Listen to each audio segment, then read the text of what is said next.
as whiskey has become more and more mainstream, you can't find what we call dusties, which are those gems of bottles that 5 or 10 years ago, you could go to a liquor store in the middle of nowhere and find really rare bottles that were old or bottles that were rare distributions that today there's no way you'll find it. You're listening to the Vint Podcast, bringing you expert interviews, alternative market insights, and exclusive access to the world of wine and spirits investing. Enjoy the show.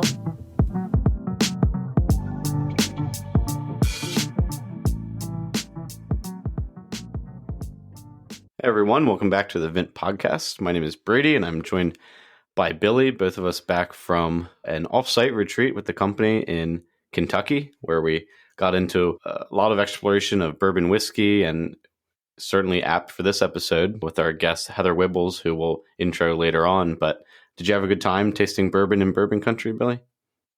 Yeah, I have to say I had a very small, despite growing up and going to school in Virginia, just a small bourbon background. I think I went out of my way to try Pappy once, and that was about the extent of it. So I got my eyes opened by the different styles and arrays of bourbon. What about you? Yeah, we got to go to. I've been drinking and collecting and exploring bourbon for a decent amount, several years now, but didn't know a ton about the process and hadn't been on site in any of these distilleries and had limited knowledge about all of the different levers that you could pull to make a bourbon distinct from any other. So that was cool to learn about. We got to visit Buffalo Trace Distillery, which is a pilgrimage for a lot of people who are fans of bourbon. We got to go to Angel's Envy, Castle and Key, which is a distillery, and then a couple of us went to Old Forester on the last day. So yeah, it was really cool. We got a diversity of experiences, and they were really awesome tours, I thought, all the way around. Really educational and hands-on, and everyone who we met was really great. Yeah, I went into it the opposite of you. Like, you knew all the brands, and you were learning about how it's made. I for other sommelier things, I had to learn about distilling, and I got a whiskey book, and I was all pumped on how it's made, but I didn't know as many of the famous brands or the years. So I also read that book on the history, and it was cool to see a lot of these things tangibly. We went to a vintage bourbon shop, and Brady came out with a box, and I got to taste some like 1970s Maker's Mark. We had some 1988 Old Taylors, I think it was. So that was cool to have everything mesh and really open our eyes as we continue to explore and include bourbon in some of our upcoming offerings way down the line. But yeah, it was really cool.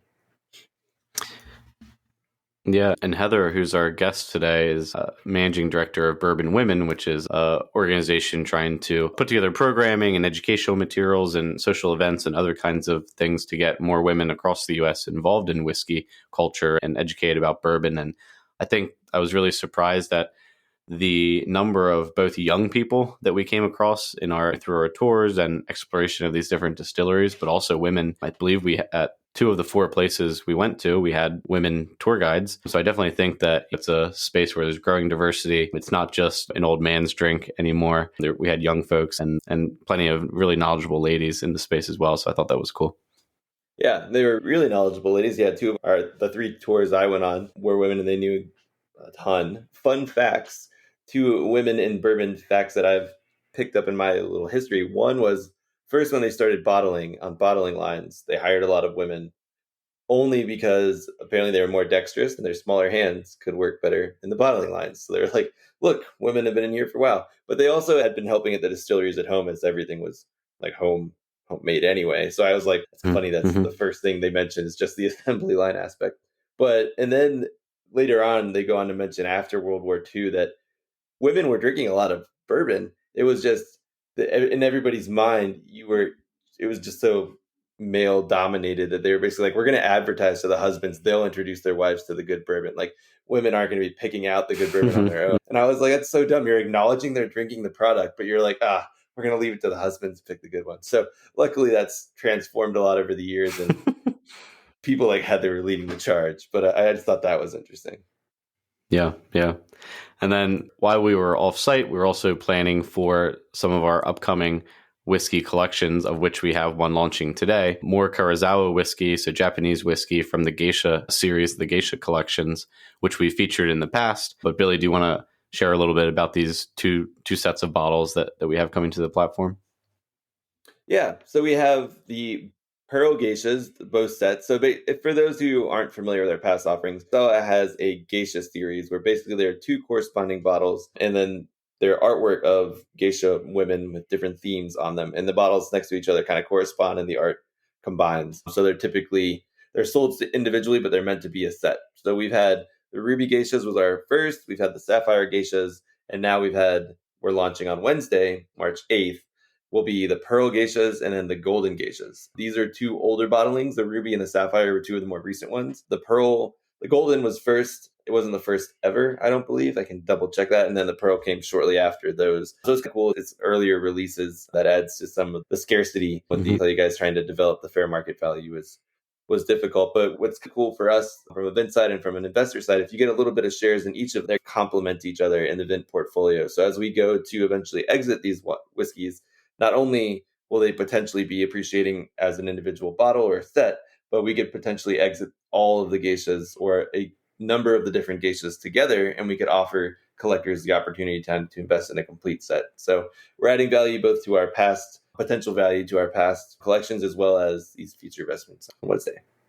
Yeah, I think we had talked the last time when we discussed the ruby and sapphire geishas several months ago. They have those gemstones or actually integrated in the packaging. Is that the same for the pearl and the gold bottlings? Is there like some kind of pearl element or gold element integrated with the packaging? Not quite as much. I think you might be thinking more of the Glenfarclas ones with the actual gems like in the bottles themselves. Oh, that's right. That's right. Yeah. The geisha packaging is pretty lean. It has the gotten more Pagoda robust. series. Yeah. The packaging has gotten more ornate over time, but it's not quite at that level yet. Okay. Regardless, the Japanese whiskey category is really cool for some of those very reasons, right? The artwork that is often included on some of these Japanese whiskey, especially Kurosawa bottles. We had our 36 Views of Mount Fuji bottle set, which has some beautiful artwork on the labels there. Obviously, the Pagoda series with the emeralds and the rubies and such. But this set is no different in that they tell a story, which I think is really when they go together as a series. So we're excited for that offering, and yeah. It's definitely probably one that we'll continue to see a lot of demand for on the platform, given our last several whiskey offerings have sold out in less than an hour. Yeah, and to that point, we're trying to make sure everybody can get some access. We're launching both the pearl and the golden at the same time, so there should be shares available if you want them, if you get in there in a timely fashion. Yeah, for sure. We'll talk more about some of our exploration with whiskey and on our trip out to bourbon country, probably in future episodes as well. We certainly have no shortage of whiskey coming to the platform over the coming weeks and months. Stay tuned to that, and we'll continue to have more kind of whiskey and bourbon related content as we grow that side of our business. But want to pivot over to our interview for today. Like we mentioned, we have Heather Wibbels, who is the managing director for the Bourbon Women Association, which, as I said, is a consumer-facing brand for education and developing different leagues in each state, which put together programming that are specific to locales and communities of women across the U.S. She's also a author of recipe books and cocktail books related to whiskey and bourbon specifically. Her book, Bourbon is My Comfort Food, is a really awesome project. We thought that it features a lot of really creative cocktails that she's developed over time and put into a book, which I think if you're not someone who can jump right in drinking whiskey straight, or on the rocks, cocktails are a really great way to get introduced to the space and kind of start playing with what you enjoy. And so Heather talks a lot about that today. And I thought her perspective on where the industry is going and what quote unquote kinds of people are drinking the beverage was really insightful. And so I hope our audience enjoys her. Without further ado, here is Heather Wibbels.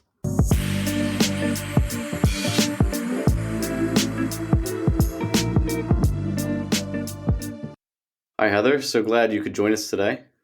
So happy to be here. Yeah, we're excited to get in this conversation about whiskey in America and bourbon specifically, and some of the ladies who are involved in it across the country. Why don't you give us a little background about how you got to where you're at right now with Bourbon Women, and maybe go back as far as you want or as recently. We'll start from there. Sure. Yeah, exactly. Like you said, I'm managing director of Bourbon Women, but I'm also a very long time member of Bourbon Women. The organization, it's a nonprofit. We actually started in 2011. We were founded by Peggy No Stevens and a group of women who were disappointed that the conversation about whiskey did not include women. Since then, we reach thousands of women every month with our events, with our education, with our newsletter. And so we have really come from being it was originally a Louisville type organization. It was based in Kentucky. A lot of the original members were there, but we found out very quickly that this is not a Louisville based obsession or fascination with urban culture. And so it really became clear that women themselves loved bourbon. We've always been drinking it. We're usually helping make it as well, just hasn't been talked about. So part of the role of Bourbon Women is really bringing women into the conversation about whiskey, into the conversation specifically about American whiskey, because bourbon women and bourbon has to be an American product. So we went from a small group in Louisville to now we have 16 branches across the United States, from coast to coast, California, all the way to New York, Florida, both the Carolinas. So we have women across the country who are engaged and very excited to sip whiskey, of course, because it's tasty, but also to learn about it. Our mission really is to educate women about bourbon and bourbon culture. And there's something magical that happens when you get a group of women together sipping whiskey in a room. And it is the most effortless connections you have ever made with additional people. The whiskey family in general, as I'm sure you all know, we thrive with a glass of whiskey in hand and some fun stories. And Bourbon Women is no different. We just love making connections and educating women and educating consumer side and working with sponsors and brands to educate them about what women enjoy and how to engage women as a segment of their market. Oh, go ahead. Go ahead, Billy. Yeah. I was basically just going to ask, clearly bourbon has been a part of your life for a really long time, but it wasn't always your career path. So taking one little step back, how did you manage to finagle your way into such an awesome job being full-time? So originally, way back, I was a software quality assurance engineer and manager. And so I moved to massage therapy and did that I think I ended up doing that for about 19 years. And while I had moved from Nashville to Louisville. And I decided that since we were in Louisville, we probably should know a little bit about bourbon and bourbon culture, fell in love with it, found the group within a year or two of moving here, and went to the very first event, and it had Fred Minnick. He was promoting his book, Whiskey Women. It had Peggy No Stevens, she had her book there, but she was also the founder of Bourbon Women. Had Jimmy Russell and Jaretta Russell of Wild Turkey, and Joy Perini, who was the godmother, basically, of bourbon cocktails in Kentucky, Louisville specifically, but in basically Kentucky. She was there serving cocktails, and we fell in love. My best friend went with me, and we never stopped going to events. I won the Not Your Pink Drink contest 3 years in a row, which is an annual event that we have. And they said, Heather, could you please not enter? Could you please judge? I said, sure, no problem. And from there, I got to doing cocktail content creation for Bourbon Women, was lucky enough to get the opportunity to write a book about bourbon cocktails, which is totally my jam. I love it. I talk about it all day because cocktails are really the gateway to bourbon, right? If you don't know you like bourbon, cocktails are an easy way to get people engaged in bourbon. And from there, when I was doing all these events with Bourbon Women, I started to do content with them. I was nominated to serve on the board, was secretary, then was board chair. And then this position came up as managing director. And it almost felt inevitable. It was something that I love doing. I love talking about. And it gives me the chance to be an advocate for two things I really care about, which is whiskey and whiskey education and women. And I think the two go together beautifully. What are the maybe 2 or 3 main barriers for women getting into bourbon? And what are the maybe 2 or 3 things that you find that women really love and are attracted to once they experience bourbon? I think that I would say that there's a hesitance of companies to truly engage with women. I think sometimes brands need to know that what women really want in whiskey, they want a good whiskey. It's not any different from what anyone wants in a whiskey, right? They want a whiskey that they can enjoy. They want a whiskey that they can share with their friends and their family. And they want to be respected for their palate, for their knowledge about bourbon. Sometimes if people have questions about bourbon and I'm standing there with my husband, they start to ask him questions at an event and he just takes his fingers and he points to me and you need to talk to her. She's the one who knows about it. And so I think as far as barriers, I think those are disappearing quickly. There's definitely a move in the industry to recognize the competency and the leadership of women, not just as women, but as individuals. They're getting the recognition for the work they've always been doing and the leadership they've always provided. So I think for the whiskey industry, we're in a great place to continue moving forward. And honestly, when I talk to women, the thing that they love the best when they engage with whiskey is being able to be curious and being able to geek out just enough to talk about their own experience of the whiskey and how it has affected them. The whiskey community isn't just about drinking. It's about telling stories and connecting. And you have that glass in your hand next to you while you're sipping. And it's a beautiful thing. Does that answer your question, Brady? Yeah, I think so. I imagine that it's been difficult for companies to market to women, but I wouldn't know the specific barriers maybe for companies in their branding. And like you said, it's you market it the same way that you market it to anybody else. So I think that's a good point. And in terms of these dividing lines between beverages, especially in the alcohol space, between who drinks what, I think it's interesting kind of breaking those down. It is. And if you Google a glass of a woman with a cocktail, it's very easy to find lots of pictures. It's not as easy to find a woman with a glass of whiskey if you're just Googling images like that. So part of it is representation in the imagery and the advertising that they use, the influencers that they work with, their messaging, because I think that being open to inviting women into this space is more than just putting it in a pretty bottle with a pretty label. I will tell you that women are just like other whiskey purchasers. We might buy a whiskey once because of the bottle or because of the marketing. We will not buy it a second time unless it is good. So I think that the whiskey market and the bourbon market has a lot of assets that they could be using a little bit better, simply because women biologically have 40% larger olfactory bulbs, right? So we have a little bit better biological equipment, as you might call it, in order to be sensitive to and to detect and communicate about different aromas or flavors. It doesn't mean that all women are master tasters. It doesn't mean that any person can't train up to be extraordinary in terms of their sensory evaluation of spirits. It just means women have a little edge biologically.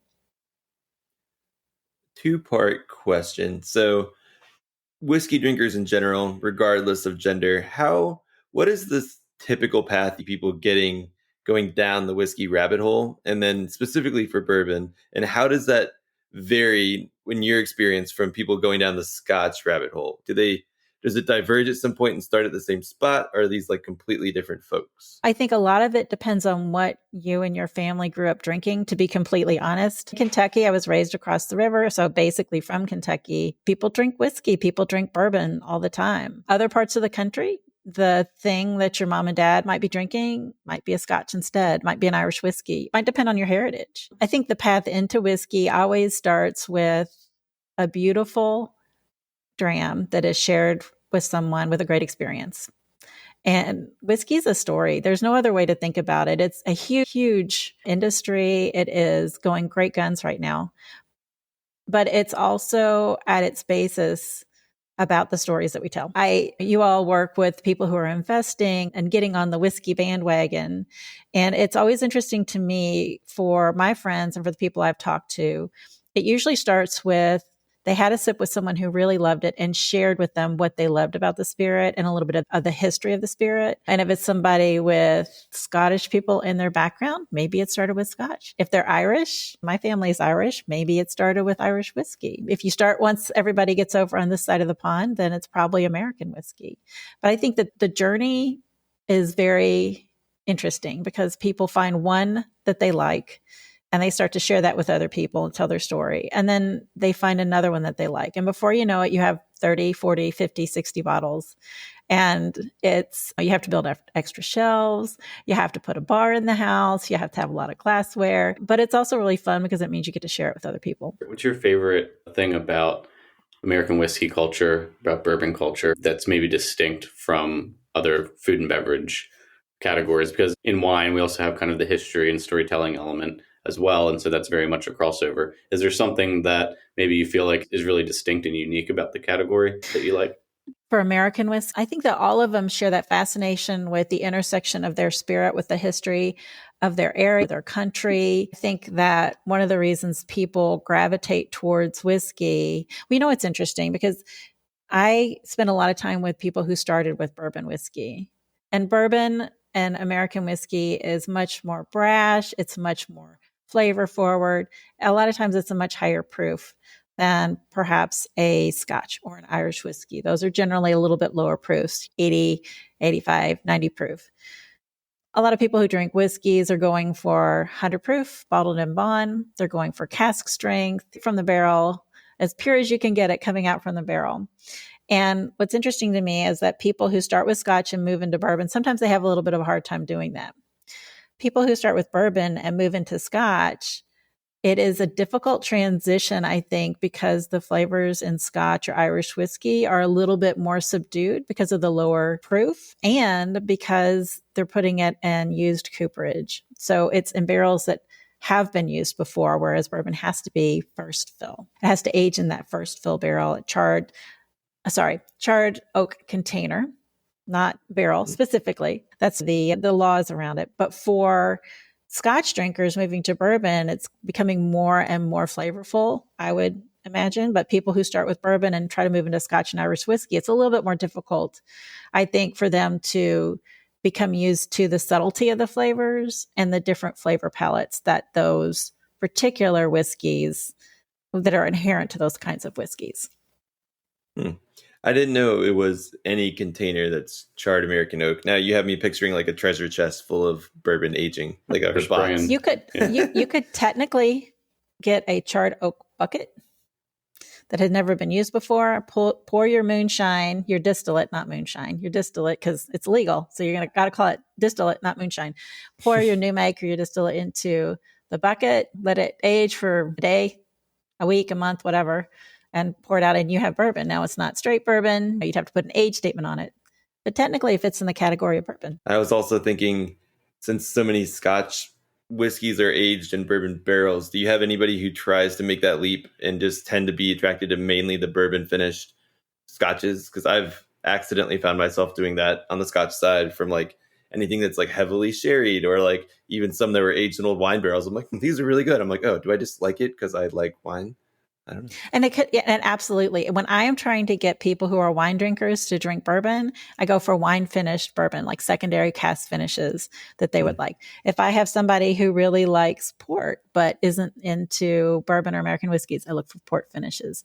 Same with Scotch. If it's somebody who really loves a certain type of flavor profile, putting it into secondary finishing barrels, or with the case of Scotch, original barrels. It doesn't have to be a new barrel with Scotch. So putting it into a barrel like that, I will try to steer them towards flavors that I already know they like because it makes it a little bit more approachable. Or I put it in a cocktail because the cocktail really makes it engaging for them to find the whiskey. And one of the things I love to do with whiskey drinkers is talk to them about their own palate, because in whiskey, your palate is your own. It's the same with cocktails. So when I was working on my book, The Bourbon is My Comfort Food book, when I was putting that together, I really wanted to make a way for people to train their own palates. And so in each of the chapters, I have a cocktail lab, and the cocktail lab helps you determine what types of things you really enjoy with your bourbon. So one lab is different bitters with a base old fashioned. So you get to see what the orange bitters do, or the chocolate bitters do, or the orange and chocolate together. So one of the things that I really like to do, that I love to tease whiskey drinkers about, is they all have their own palate. And some of them are incredibly sensitive to very faint aromas and flavors. And it makes them very well qualified to evaluate and sip on cocktails. But they think they don't like cocktails because they can't taste the bourbon or the whiskey. But these are people who may say, this smells like my Nana's favorite gardenia lotion that she only wore in the summer at a very special occasion. And they will have a very specific aroma experience or flavor experience. If you can pick gardenia out of a general floral note, you can really rock and roll with cocktails. You know what you like. You know what works for you. It's very easy to make that jump from being a great being a discerning and very aware whiskey drinker to someone who loves cocktails and therefore can make cocktails to convert other people into being whiskey drinkers. That's really fascinating. I think that for me, it's been difficult to sometimes discern the flavors and separate out the flavors when I'm drinking bourbon. Tend to be like maybe a few really main, like primary aromatics and notes on the palate. And so what's like the 101 guide that you give people for beginning to identify some of those primary notes and then move into what are some of the complexities beneath the oak and the caramel and the butterscotch and the brown sugar and this kind of thing? That's a really great question. And what I do and when I coach people, when I talk to them about doing this, and when I'm teaching classes, I have in my head this list of things that are orange flavored, right? An orange peel, fresh orange zest, candied orange, mandarin orange, tangerine, all these things that are citrusy orangey. So when I get orange, I think about which one of those things it reminds me of. So the way to develop yourself in terms of parsing out specific aromas, your category might be, it smells sweet. Does it smell like butterscotch? Does it smell like caramel? Does it smell like creme brulee? Does it smell like sugar glaze? And so if you break out, it could smell like brown butter, right? So if you think about the general category and develop in your head or on a piece of paper, I actually have flavor wheels on my phone and lists on my phone. So if I detect something nutty, I can go through walnut, pecan, hazelnut, macadamia nut, and I can think about how those different things smell. And if I'm not very comfortable with those scents or flavors, I just get some and put it next to me while I'm nosing. So if I'm doing nosing for something and I want to work with a nutty flavor for a base cocktail, I might get out little bowls with pecans, almonds, walnuts, all different kinds of nuts that I have at home, and smell them and the whiskey alternately and see which ones match up with what I am experiencing. As a whiskey drinker, to develop that ability, it takes practice, which, requires more sipping and smelling of whiskey, which is never a bad thing, right? When done responsibly. But mainly what it requires is experimentation and building a sensory library in your head. And there's some flavors that I never used to get that now I get. I never used to get dill in anything. And there was a whiskey writer and I was talking to him about it. He said, get this whiskey and then go to your spice cabinet and get your dill out, smell the dill and then smell the whiskey. And now I can smell the dill. I can get the herbal and the mint. So some of it is just someone telling you this whiskey has XYZ in it and you associating that particular aroma in a bourbon with the particular aroma in its most basic form, the food or the herb or the spice. I smelled pickle juice to get my dill skills up a little bit, but dill skills. Can you share a few examples of whiskeys that have really distinct profiles? Maybe 2 or 3 that are like, this is very citrus forward, this is very caramel, and maybe else. I hate to do that because I don't really always want to direct people to a specific whiskeys. Is at a tasting with Pamela Heilman, who was the master distiller at Michter's for a long time. I don't know if you all ever met her. She and Andrea Wilson. Andrea is the Michter's master of maturation. So she does everything with the barrel, with the blending. That's her wheelhouse. And Pam was the master distiller. And she said that when she came to work at Michter's and when she first got into bourbon just in general, she never really got the same flavor notes as anyone else. But it doesn't mean that she was wrong. It just meant that she was sensitive to different things. So when I'm talking about a bourbon that has, for example, banana in it, Old Forester 86. If I'm thinking, and I tend to use Old Forester a lot at home because I use it for cocktails, it's very reasonable in terms of being able to create great cocktails with it. If I'm thinking about cherry notes, probably Old Forester 1920. Brash, really strong, punch you in the face flavors, but it's got that nice dried cherry flavor to it. Not like a Luxardo, but more like a dried cherry flavor. And I will say that I was doing a dinner party at home and we were testing out, at the party, I was having a flight of Black Manhattans made. Are you all familiar with the Black Manhattan cocktail? Yeah. So You'll want to try it. It's super, super delicious. So a typical Manhattan is sweet vermouth, bitters, and whiskey, rye or bourbon. Depends on what part of the country you're in. In this case, I was doing a black Manhattan, which had an Amari in it. So each black Manhattan would have a different Amari, and I chose 3 different Amari. To do that, I had to have the same base spirit because this was a sensory exploration of how Amari pulled different flavors out of the base spirit, the whiskey. And if this is too geeky, you guys just reel me in because I can keep going on this. So what I did was I went out and I bought, I think, 5 or 6 bottles of rye whiskey that were mid-price point. And I lined them all up with the ones I already had. So I had about 9 bottles of rye whiskey, and I tasted each of the rye and I nosed all of them. And then I smelled them together with the Amari. So for every single Amaro that I had a little glass. And if you smell 2 things together, if you bring them up and they smell good together, it's pretty certain that they're going to play well together in a cocktail. So I went through all of these whiskeys, and one of them, the Wild Turkey 101 Rye, was grassy and hay. And I'd never gotten that note from that before. And one of the new riff ryes, dill. So you have that initial flavor note that on the nose or in the actual tasting of it.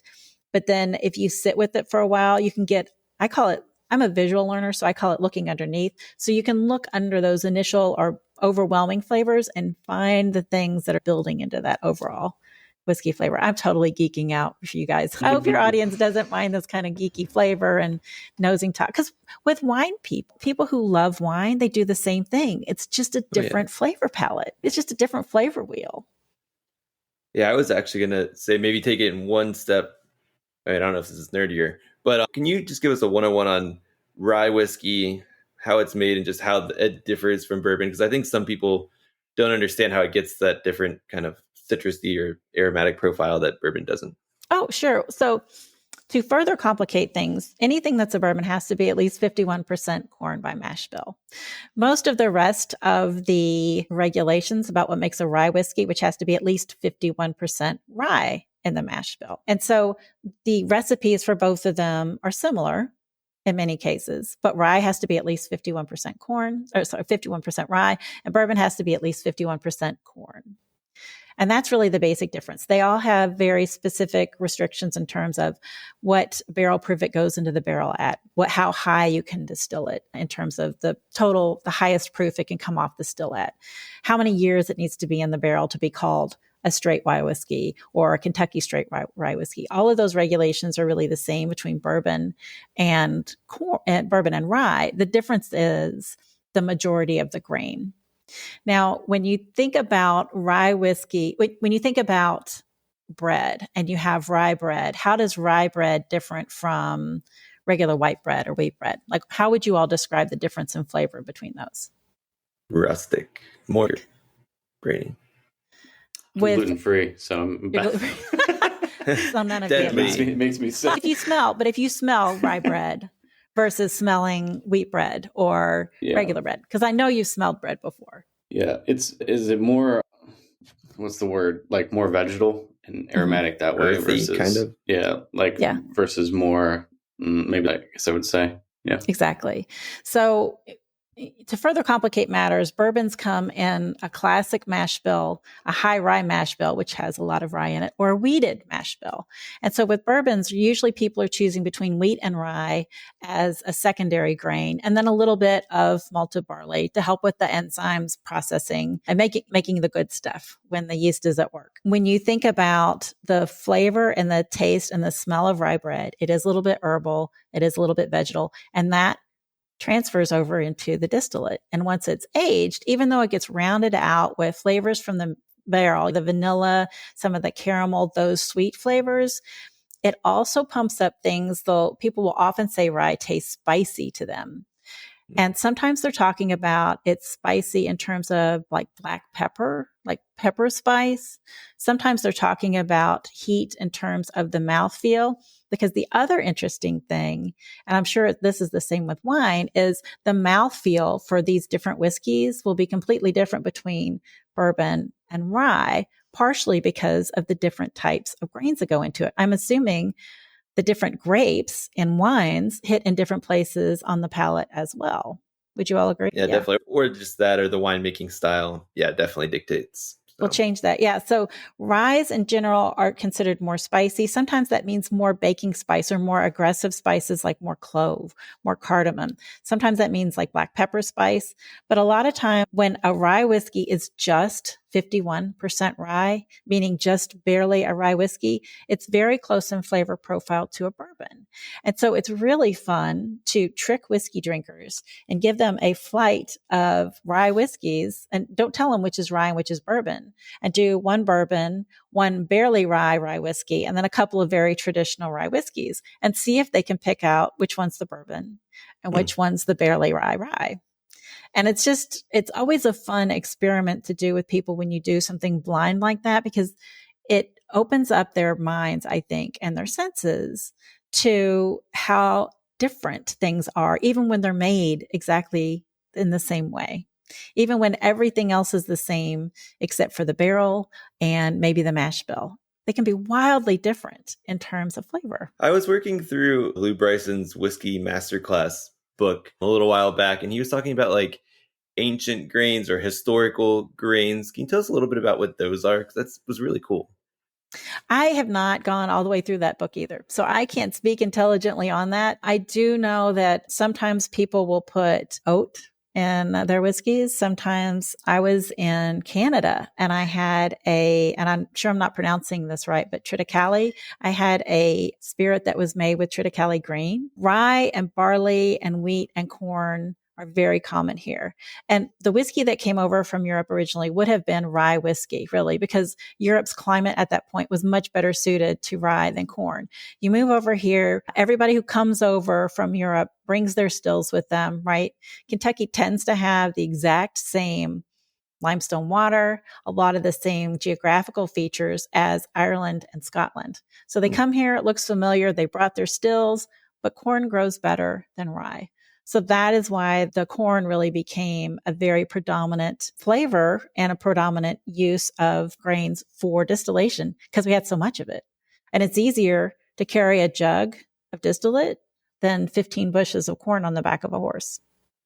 Yeah, from what I gathered, it was like, and it's interesting now, it's like the industry kind of migrated just like they did for grapes in a lot of different regions to what was easier to produce, more hardy, could produce larger yields, and was basically easier to farm. And I guess originally they had these different grains and they just had whatever you were saying they brought with them or they just had locally. And these different grains offer different characters to the whiskeys. So now they're trying to find some of these things that were left over, replant, and try to focus more on like this craft side rather than just purely volume. And apparently that and mixing in old school yeasts or different yeasts are providing like really cool profiles. So I thought it was fascinating. And when you think about like the heirloom, I think you're talking about heirloom grains. Yeah, right? Heirloom. That's the word. Yeah. You said ancient grains, and I'm like, no, that's ancient, but heirloom for like grains, I guess digestive health. Yeah, so the heirloom grains, So there's a huge movement towards recovering those grains for reasons.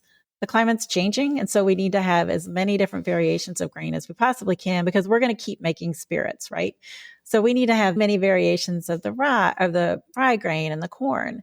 And one of the things that people do now is they're working with farmers who are going to cultivate and protect and really nurture those grains. And it's going to change over time because as climate changes, where something might grow now, maybe in 50 years, it's not going to grow as well.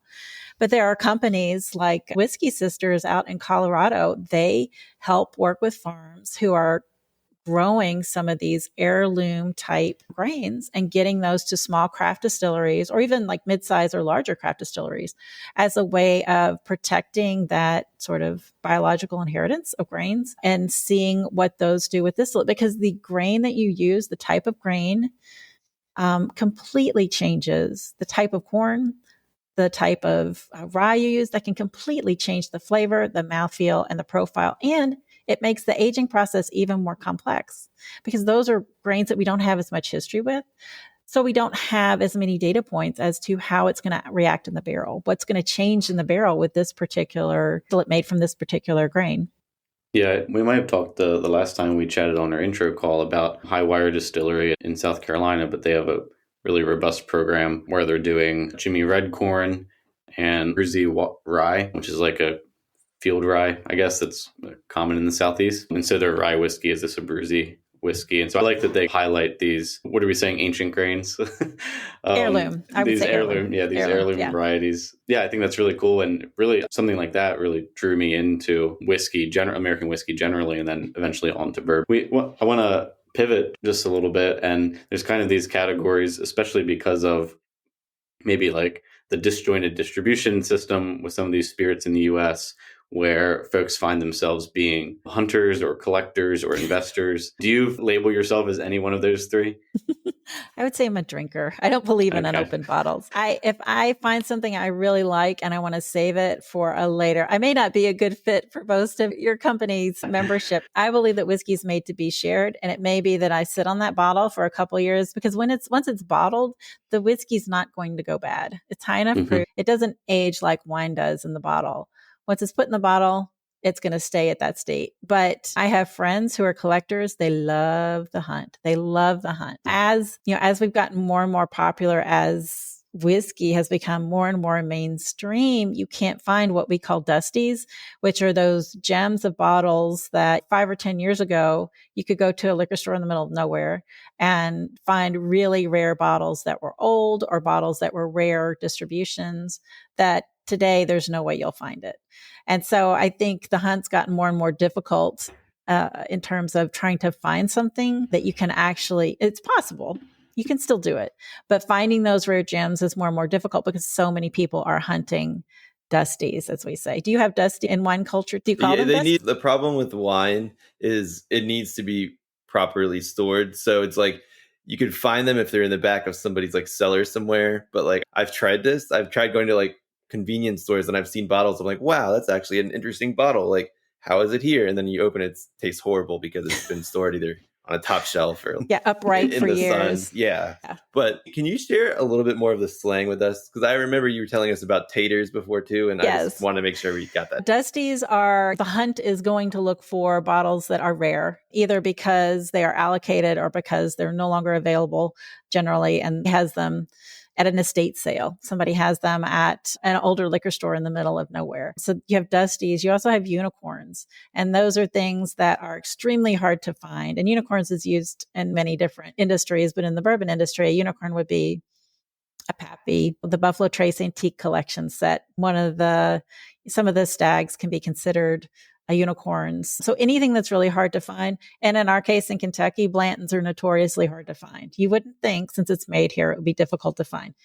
Everyone wants it. Everyone comes here to find it, and you can never find it. And then there's also a term that's tater. And sometimes people will be referred to as taters if they're new to bourbon collecting and bourbon tasting, and they're basically just mimicking what other people tell them that they should like. So taters are really people who get involved in the hype, but may need some education, I would say, in developing their own palate and appreciating whiskey for what it is, which is a spirit that's meant to be enjoyed and shared with other people. What's our word for tater in wine, Billy? Can you think of one? Like someone who just drinks maybe grocery store stuff that's like that would be the equivalent, right? I don't think it's just a grocery store. I would think it was somebody who just that's not what it is in whiskey, but I'm saying that would probably be the equivalent of, I like big, bold Napa Red. No, I have a few friends who are like, I have another friend who's a sommelier, and he has a couple buddies who he's like, get this one Beaujolais producer from this one year or something. And all they'll do is go around and tell everybody like, oh, I only drink Beaujolais and like Loire Chenin. And it's like, they don't know anything else, but I don't know a name for that. But no, there's definitely the same where people drop a couple specifics and they're like, I know what I'm talking about. Yeah. And one of the things that's fun about bourbon women, if I can take it back there, is we know what it's like to be new to the hunt, if you will, or new to bourbon. And so it is really fun to be with people, with other bourbon women. And the conversation is less about what's the most expensive thing that you had to drink. And it's more about what you liked, maybe sneaky bourbons that really snuck up on you that you didn't realize you were going to turn out to be much better than you thought.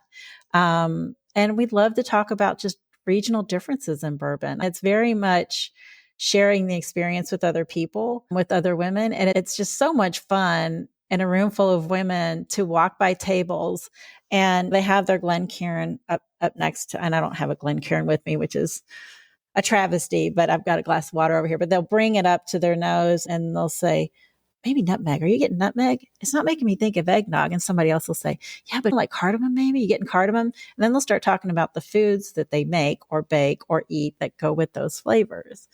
And so you have this table full of sense memory and they're all connecting. And it's just a magical thing. I think that's one of the reasons people are so enthusiastic about bourbon, is because the experience of it is individual and no one can tell you that what you love is wrong. They may not agree, but really they can't tell you that you're wrong because your palate is your own.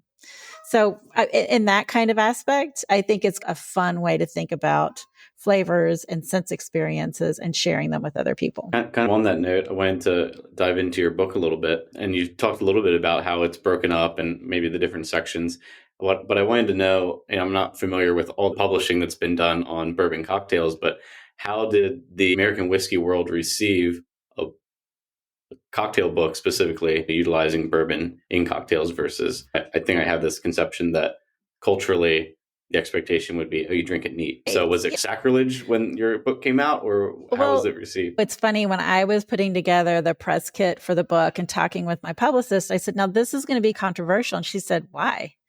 And I said, because you have a dreamsicle in the cup behind you. On the cover. Yeah. See, can you see it? Can you see it? Yeah. But one of the things that I'm really working for personally and that I wanted to do with the book was to broaden the definition of what is a whiskey drinker. Because you're right. When someone calls themselves a whiskey drinker, you think they drink it neat or on the rocks. You're not thinking that they are drinking it in cocktails. And whiskey has a diversity problem. We need to be approachable to people who don't drink whiskey neat or on the rocks, to people who just want to have it in a cocktail. Because guess what? Our grandparents probably didn't drink it on the rocks or neat. They were probably sipping it with their lemonade and their ginger ale. And so I think when we think about what makes a whiskey drinker and how to keep whiskey viable long term, everybody's thinking about when's there going to be a whiskey bust. But the thing is, if we keep building whiskey education and keep getting more people into the whiskey community, the bust is never going to happen. So for me, it is controversial because I talk with people in whiskey groups and bourbon societies, and they are very reluctant to admit that whiskey cocktails can be a compelling thing because they say that they can't find the whiskey in the drink. And a lot of what I do when I work with people who are already into whiskey is pitch it to them this way. If you know how to make a great whiskey cocktail, you can convince all of your friends and family to drink with you. If you want more people to share your passion for whiskey and stop complaining about how many bottles you have on the shelf behind you, how many you have invested, how many you've collected, if you can get them engaged in it as a flavor that they enjoy in a whiskey cocktail, your battle's half done right there. Because if they know it's going to be good in a cocktail, if you make it, they're not going to give you, they're not going to bug you because of the number of bottles that you have. It is, honestly, it is a little bit controversial. And when I talk to people, I say, if I call myself a gin drinker, do you think I'm drinking flights of gin? No, you think I'm drinking gin and tonics or martinis. What are a few of your signature cocktails? What would you say of the Mount Rushmore of Heather Wibbels cocktails? You know what? I love a great Black Manhattan. I'm obsessed with them because Amari are so different brand by brand that it is an enormous challenge to match that Amaro with a very good whiskey based on the flavor profiles of both. It's like an impossible challenge. You're never going to find the match, but you're going to find some really good ones on the journey. And then I love a great Sazerac. I love the taste of absinthe and licorice. And a lot of people don't enjoy that. I love the cooling effect that absinthe and absinthe, those things with licorice, I love that effect on the mouth. One of the things that I think whiskey drinkers, when they start drinking whiskey, aren't always very aware of is the mouthfeel of something. So where it's hitting in the palate, is it the sides? Is it the back of the tongue? Is it the front of the mouth? Is it the front of the palate? That is something that to me is extremely fascinating. And it's something that's very easy to teach people to be aware of. And if I do it with a Sazerac, they can feel where the cooling hits on their tongue. They can feel specifically that cooling mechanism. So you can really educate about mouthfeel when you're working with something like absinthe or something with clove in it, because clove, something like a cocktail with allspice jam, allspice has a little bit of clove and allspice in it. The allspice strand that I'm talking about at St. Elizabeth, it has a numbing feel in the mouth. And to me, just communicating a flavor experience with someone, that is the highest compliment, is someone to say, it's for somebody to take a sip and say, wow, I would not have thought of those flavors going together. So the Black Manhattan and the Sazerac are my favorite. And there's a cocktail in the book called the Dark Quarter, which is a combination of the two. And about a year after I sent in the final manuscript, I was playing around with cocktails for my channels because I have a website called Cocktail Contessa. So it's cocktailcontessa.com. And I was playing around with content for that. And I thought, I never put that on the website. I need to test it. I think I can make it better. That recipe was perfect the way it was. I played with it for a couple days. I could not get it any better. And so to me, that kind of combination of my two favorite, a Black Manhattan and a Sazerac, that's one of my favorite cocktails ever. First, let me say I'm a stickler. When I learn the proper way to say something in a language, I say it. So I really appreciate you saying Amari for the plural of Amaro rather than just Amaros. Sure. That's just a small thing. Pretty cool. I was also going to say there, I think that's the mouthfeel is something people don't think about as much in terms of the yeast and stuff too. There are certain yeasts in wine, especially in sherry, that actually eat the glycerol or they produce lower amounts of glycerol. I think people need to think about a little bit more. There's so much more that goes into making how that feels than just the char and just what the grain is at the beginning. So that's pretty cool. Have you heard of geosmin? It's like a chemical compound. Yes. What is the flavor that it is? It's like the smell of beets. Yeah. It also with wet asphalt and dirt. Concrete. Yeah. Dirt. But yeah, cool. I'm happy somebody else knows because I keep going around and I'm like, guys, smell this beet. It's actually you smelling geosmin. Yes. So I did Bourbon Women had a class with Monica Wolf and Ashley Barnes, and they together are the Spirits Group. And Ashley is one of the best blenders in the country. And she and Monica are brains behind some of the really cool craft revival that's going on with these smaller brands. And Ashley gave a class on nosing for faults. And one of the things that we smelled, she talked about geosmin, which I cannot pronounce, but that's what we talked about. And she had a tiny little piece of beet in there. And then she also was talking about one of the flavors, one of the chemicals that's responsible for the buttery flavor.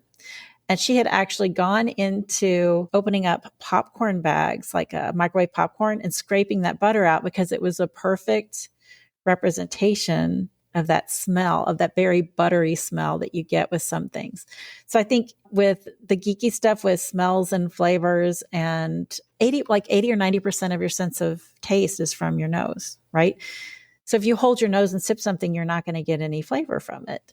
And I think one of the reasons that whiskey drinkers geek out so much about the science is because it's so fascinating to drill down. We don't really know what does what. We don't really know exactly how those flavors get in there and how those combinations of particles make a specific flavor or a specific sense experience that someone else can say, that smells like smoked cinnamon. How does that happen? We don't even really understand the science behind it. We'd love to. We could make lots of money, but we don't. That's awesome. To wrap us up here, do you have a second edition of your book coming, and where do we find it? Obviously Amazon, but is there a better place to buy? Obviously, your local independent booksellers are always the best place to buy. Any bookseller is going to be able to order it for you. As long as you're willing to wait a week or so to get it, it's going to come and meet you wherever you are. But yes, it's available on Amazon. I have many ideas for second, third, fourth, and fifth books, but I have a limited number of hours in the day. But what I will say about the book is, if you have people in your life that are curious about bourbon and learning a little bit more about bourbon, or if you have somebody who's a bourbon lover that you want them to be able to talk more people into loving bourbon, the book is a great gift and it's a great resource. I tell people it's my biggest joy when they have a page in my book and there's food stains on it and there's syrup, it's sticky. If there's alcohol or water stains on it, that tells me that they're using the book, which is how it was intended. It is a beautiful book. I did the photography for it, but it is also a book that is designed to be used as a workbook to develop and discover your own palate. And All of this came about because of Bourbon Women. And I just have to go back to Bourbon Women one more time, which my whole path of getting into bourbon was through Bourbon Women. It was through people who love to sip bourbon together. And they saw that I had a passion for cocktails and wanted to create it. And I was thinking about this last night. If you had told me 5 years ago I would be where I am now, I would have just laughed uproariously that this is where I am. But I love it. I'm where I'm supposed to be. Awesome. Yeah. And I was going to circle back on Bourbon Women too. What do you guys have planned for 2023? Are there like regular tastings, or does each chapter do their own thing? What are you looking forward to this year? We are truly a national organization. We have our crown jewel of all of our events, which is our Bourbon Women's Symposium. It's a national conference. It's 4 days long.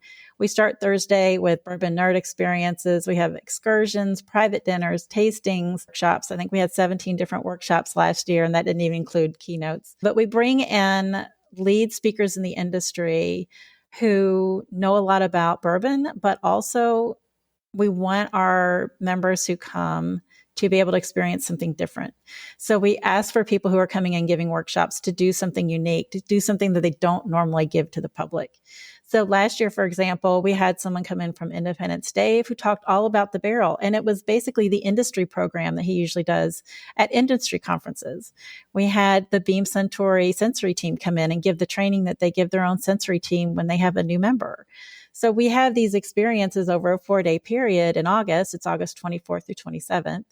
And that's our crown jewel of the whole year. But throughout the year, we'll have between 35 and 40 different events all across the US, some virtual, some national. We just have a lot of content and possible events for anyone based on where they live. If they're close to a chapter, they're going to have probably 3 to 4 events per year that they can go to in person, not counting the virtual and all the other things that we offer for the memberships. And to get to Bourbon Women, you go to bourbonwomen.org. So if you have listeners who are women or who have a woman who is passionate about spirits in their life, it is a perfect gift for them. Wow. Those sound like such awesome events, but also thoughtful events too. Like I want to incorporate those in anything I ever do. I love the sensory to the barrel. That's what we found was a lot of people do flights with bourbon. They'll come in and give you a flight of their whiskey, but not as many people develop something that ties in an experience or something that you do that's hands-on to whiskey. And when you do that, whiskey education just syncs with them and it's ingrained in their mind. And so we're so much about education and getting more people involved in the whiskey community. Doing those kind of experiences is a no-brainer for us. We're always looking for that kind of special experience and that kind of connection. That's great. Yeah, thanks so much. It sounds like it's a great organization. I'll definitely be telling people about it. The closest one to us here in Maryland, you said, is, I guess, New York chapter. Is that right? We have a New York chapter. We have a DC chapter. I don't know how close you are to DC. Okay. That might be not closer. We have North Carolina, South Carolina. We have Northern Kentucky, Cincinnati. We have Chicago. We have Missouri. We have Tennessee. We have an Atlanta chapter. I'm looking at the map on in my mind. Colorado, California, Florida, and I know I've forgotten at least 1 or 2. But we literally are across the U.S. But we also have national events as well that you can join virtually, or we had people fly in. We had a Buffalo Trace antique collection full flight 2 weeks ago on a Saturday. Never been able to do a full flight of Buffalo Trace antique collection ever. It was one of the best events we've ever had people drive in from Ohio, Indiana, Illinois, Tennessee to come in and do it. The special events that we offer, sometimes people do drive in I have family in Chicago. So if they have a cool event, I'm going to go up there and stay with my brother and hang out with the Chicago crew. Yeah, that's great. Yeah, we'll definitely put information for how people can find both Bourbon Women and your in the show notes, so people can find that down below. And we really appreciate you spending time with us, Heather. Oh, this has been fabulous to talk to you all. I hope I didn't geek out too much over whiskey, but I'm passionate about it. I love talking about it. And I think what you guys are doing as a business model too is really interesting, is having whiskey collections that people invest in. That's a really fascinating idea. To someone who mostly drinks whiskey, it's not something that I would do myself right now, but knowing the kinds of changes that are going to happen in the whiskey industry in the next 10 years, this is the time to get in on something like that, because the smaller companies are getting bought up by bigger companies, little companies that are eventually going to be gems in another lineup. If you all can get in now, it's going to be nice. Thanks a lot, Heather. So Thanks for the shout out. Yeah. You're welcome. We'll talk to you again soon, hopefully not too long. And we'll be out in Kentucky at the end of February. So I'm not sure when. Are you coming for the Bourbon Classic? No, we'll be there as a team. Twice a year we get together as a team because we're all remote. And we're doing it this year in Cincinnati and Louisville. Awesome. Give me a shout out when you're here if you need a cocktail. Awesome. Thanks, Heather. Have a great day. All right. You too. Thank you all. Bye.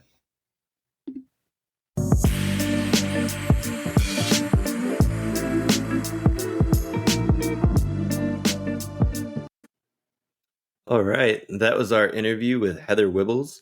I hope you all learned a little bit about bourbon in general, women in bourbon, and are excited for our Karazawa collection coming out, launching today, March 8th, and then followed quickly by our DRC collection, which is launching later in the week, which we did not tease at the beginning of this episode. So if you're listening now, there's a DRC 2014 assortment pack launching later this week as well. So stay tuned and make sure you hop on the platform early to get some shares. We'll be back with another episode next week. Cheers. To check out our current offerings and to sign up for the Vint platform, find us at www.vint.co. That's www.vint.co. For questions, comments, or feedback on the Vint podcast, please email us at support@vint.co. Vint and VV Markets are offering securities pursuant to Regulation A. Our offering circular as amended can be found on the SEC website. Past performance is no guarantee of future results. Investments such as those on the Vint platform are speculative and involve substantial risks to consider before investing. We may provide communication that may contain certain forward-looking statements that are subject to various risks and uncertainties. Information provided in any communications, including this podcast, is not legal, business, or tax advice. All prospective investors should consult a legal, tax, or business advisor concerning the subject matter of any communications and any offering.